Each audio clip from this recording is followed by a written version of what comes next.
the Vikings remain one of history's most fascinating and mysterious cultures. Join me, I'm delving into the top 15 most incredible facts about these strange people. Starting with number 15, the days of the week.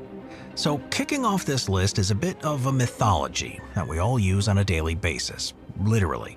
Ever wonder where the names for the days of the week come from? Well, they all come from the gods themselves, with the back end of the week originating from Viking times.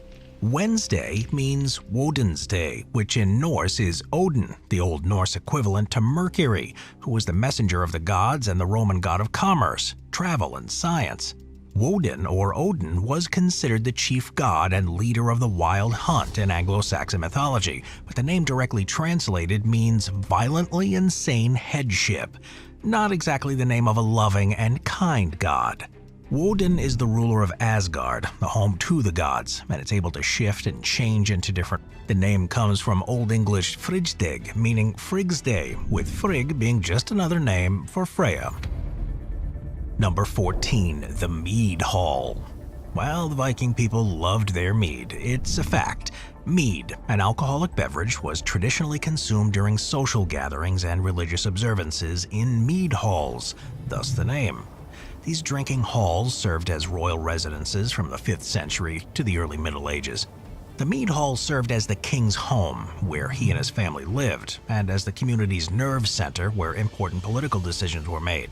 The Mead Hall is Valhalla, the place in Asgard where the Einherjar, the warriors who died valiantly in battle, will aid Odin in Ragnarok, the ultimate fight against the giants. A typical mead hall was between 130 to 195 feet in length and about 30 to 50 feet across. There were also larger buildings. The Lofoten Islands landowner's longhouse measured about sal, as in Uppsala. The name festal now describes this idea and tradition that's been carried over into the present day. For instance, the term may have been influenced by the German word for party hall, or festal, and these mead halls were created as part of the religion centering around the chief or king's throne. This hall, the most prestigious residence, played host to those events, and they were not just places of residence but also served as the heart of Viking social life. Feasts, political discussions, and religious ceremonies took place there. Number 13, the Longship. Few things in the world struck fear into the hearts of medieval people more than the sight of a fleet of Viking longships sailing up the coast of their homelands. Viking ships were iconic for their unique style, allowing them to both sail across the seas of northern Europe and row up the narrow rivers of the tributaries in a way that no other vessel could. The first thing to note about these ships is they had many different forms and functions. There were warships, merchant ships. Instead, they cut down trees and divided the trunk into smaller parts by repeatedly chopping them in half lengthways until left with separate planks. This meant that the planks were stronger and could be made smaller. Another crucial element of the Viking longship was the stem. This was the upright timber at the front of the vessel and probably the most iconic part of the ship.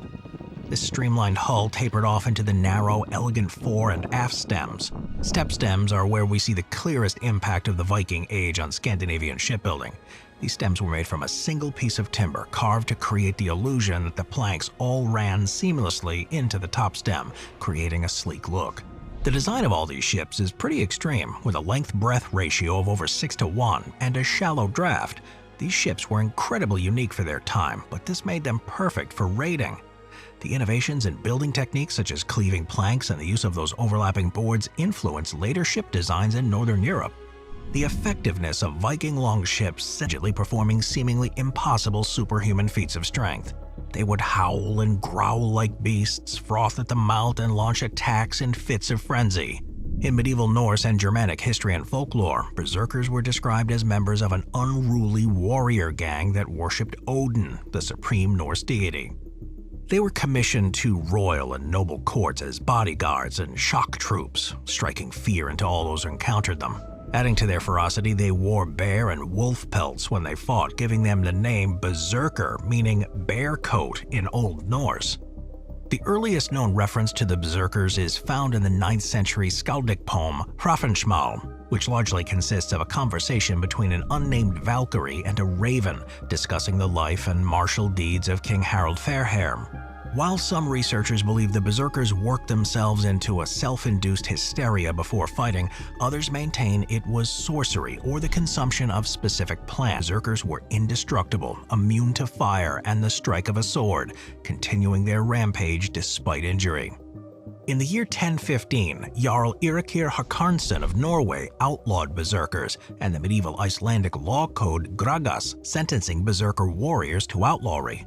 By the 12th century, organized berserker war gangs had been completely disbanded, but it is quite clear that the concept of berserkers has left a lasting legacy. Number 11. Bluetooth. Have you ever wondered how the handy Bluetooth technology acquired its odd name? There are no teeth and nothing is blue. In Bluetooth truth, the name harkens back to Swedish telecommunication company Erikson's Viking heritage and the legend of Danish king Harald Blattland. According to lore, Blattland had an uncanny ability to bring people together in non-violent negotiations. His communication skills were so effective that he united Denmark and Norway as a single territory. The Hagal and Bjarkan, the initials of Harald Blattland. This merging of runes reflects the technology's goal of bringing together different devices in a seamless way, much like Harald united different territories. They are part of the runic alphabet used to write various Germanic languages before the adoption of the Latin alphabet. The most well-known runic alphabet is the Elder Futhark, consisting of 24 runes, used from around the 2nd century to the 8th century. Runes weren't just a writing system, but they also held magical and ritual significance. They were often used in inscriptions on stones, weapons, and tools, and they were believed to possess inherent magical properties. Number 10. Onion soup.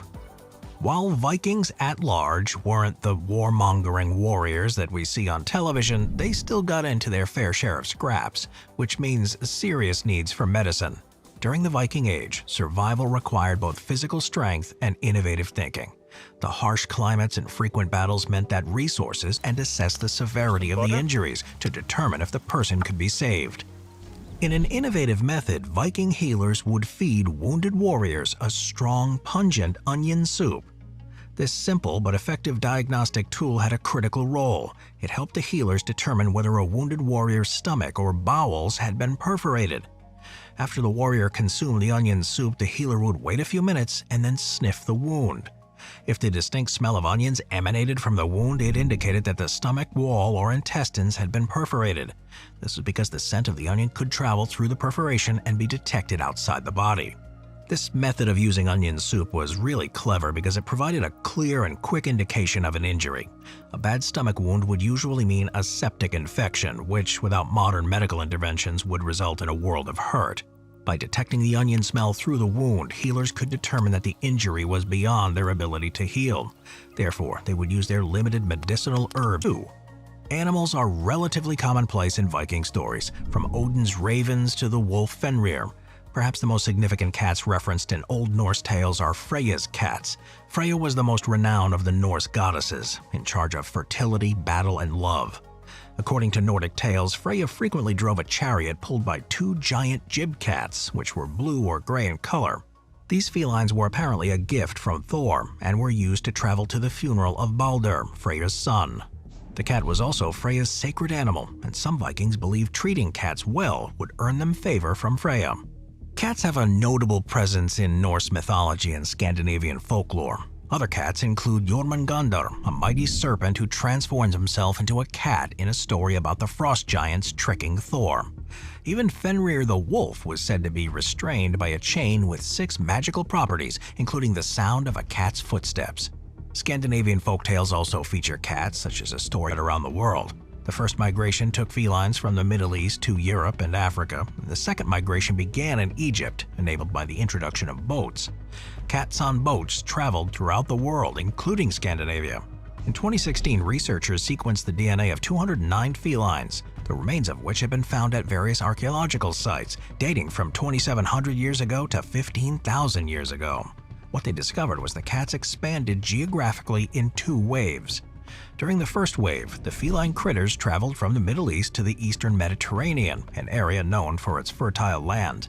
This finding supports the long-held belief that farmers in desperate need of rodent control encouraged the spread of cats. Number 8. Viking Metal. Heavy metal has long drawn parallels between the Old Norse people of the Middle Ages and life as a touring band. Since Led Zeppelin's Immigrant Song in 1970, Vikings have had Viking history and Scandinavian culture into their music and imagery. Aggressive riffs, epic melodies, and traditional folk instruments all add to this appeal. But the Vikings' metal, thematic, and musical elements resonated with audiences beyond Scandinavia, leading to its global audience. Like the Vikings themselves, this music has conquered so many faraway lands.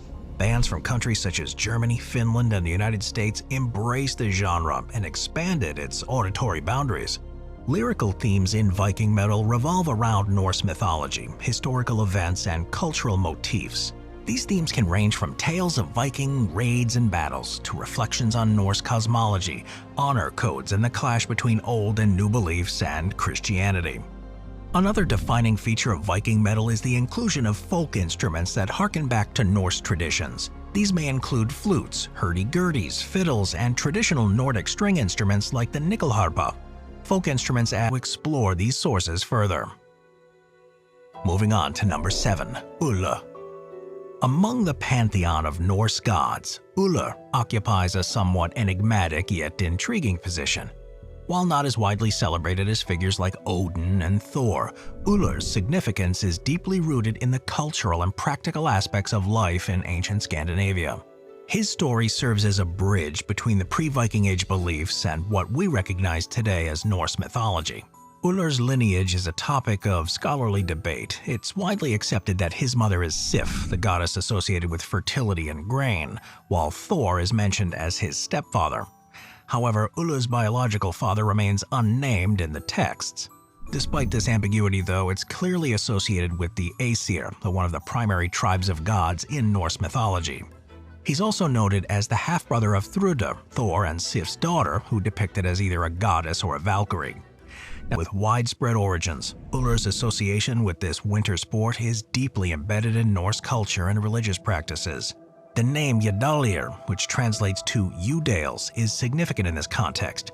The yew tree was essential for crafting bows, and this connection highlights Ullr's prowess in archery. The link between archery and skiing is symbolic of Ullr's skill set, as both activities require precision, balance, and an intimate understanding of the environment. Number 6. Nefa Tafel. For centuries, we've unearthed large quantities of gaming material from Viking boat burials. Dating from the 7th to the 11th centuries, most of these artifacts consist of checker-like pieces constructed from glass, whalebone, or amber. These pieces range from ordinary discs to ornate figurines, and are usually uniform in shape and size, save for one prominent king piece known as the Hnefi.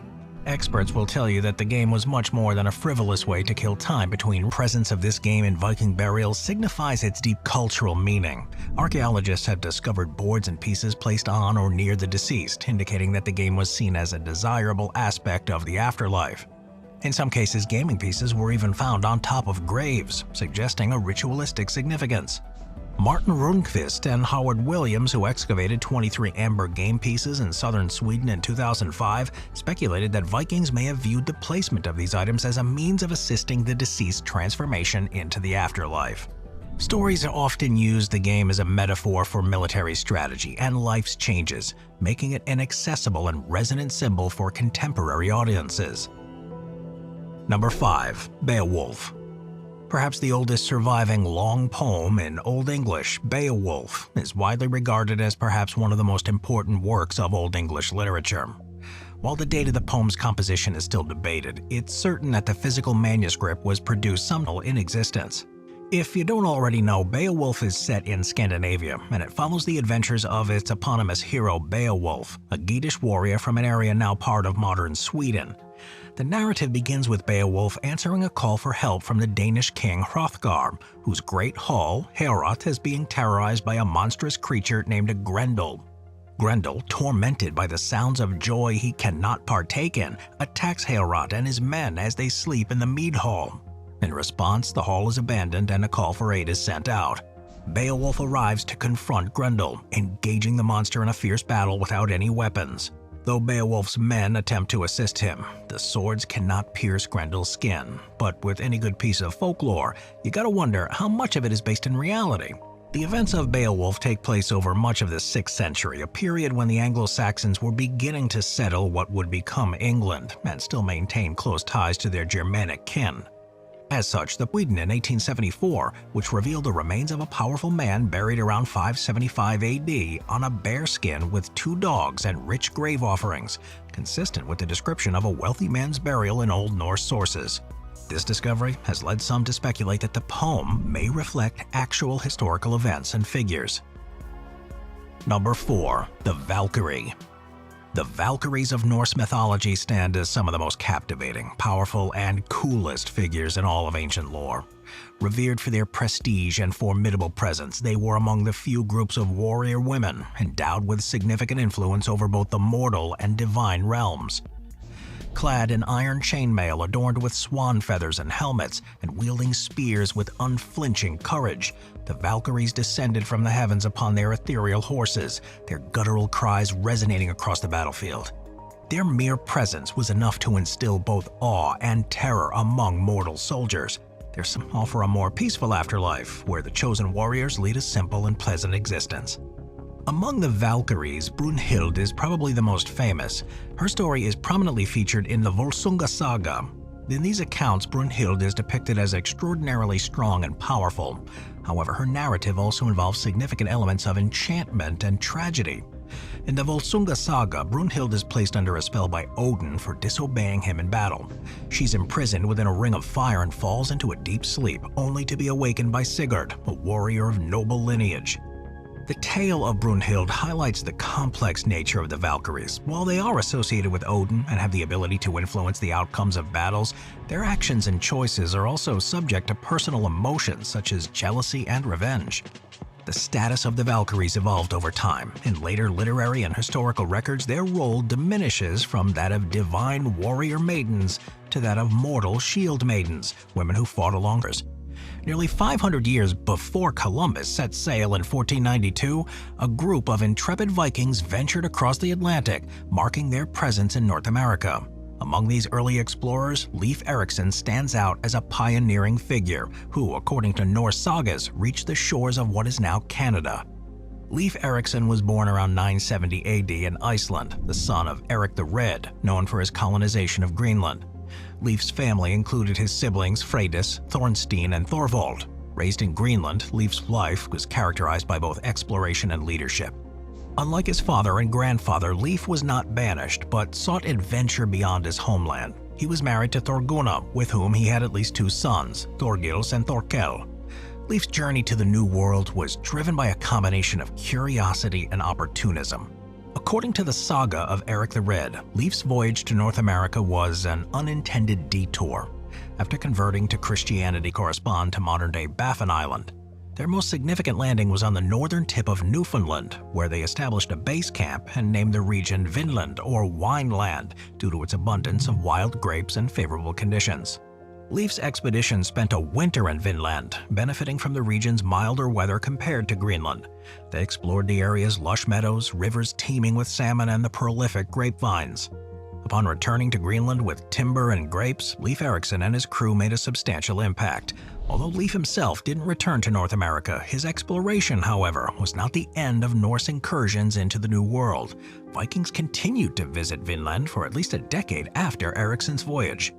Archaeological evidence, too, has validated the saga's accounts of Norse exploration. In 1960, Norwegian explorer Helge Ingstad and his wife Anne discovered remnants of a Norse settlement on the northern tip of Newfoundland. This site, which dates back to around AD 1000, includes artifacts and structures in deep honor and generosity, which were integral to the Viking identity and societal structure. The term Drengr was used by the Vikings to denote a warrior of exceptional honor and bravery. Drengr were held in high regard within Viking communities, embodying the virtues that were crucial to their culture and social ethos. The Drengr Code, though not extensively documented, is known primarily through Old Norse literature and sagas written in the 13th and 14th centuries. These texts, including the Saga of the Ynglinks, the Saga of the Poets, and the Saga of the Volsungs, provide a valuable insight into ethical standards that govern their behavior. Loyalty was a cornerstone of the Drengr Code. Drengrs were expected to remain steadfast in their allegiance to family, friends, and their community. This loyalty reinforced the social fabric, and it ensured moral support and solidarity among Vikings. Honor was paramount in the Drengr Code, guiding actions and decisions based on the preservation of personal and communal dignity. Within the community. This adherence to the code fostered a sense of identity and unity among the Vikings, who were judged based on their alignment with those values. Those who exemplified the Drengr Code were celebrated, while those who fell short were often marginalized.